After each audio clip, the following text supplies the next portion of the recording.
తలపుల వెలుగును చూపి లాగే రాగమిది.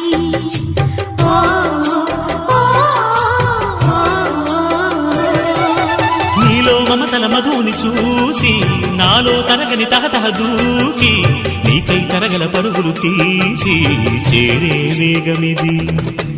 ఆరారు కాలాల వర్ణాలతో నీరాజనం నీకు అందించనా, ఏడేడు జన్మాల బంధాలతో ఈనాడు నీడు పండించనా. మరి తయారయ్యే ఉన్న వయ్యారంగా సయ్యత్తు ఒళ్ళోకి వాలంగా చూసుకొచ్చానమ్మా చూడు ఉత్సాహంగా చిన్నారి వన్నెల్ని ఏలంగా. ప్రతిక్షణం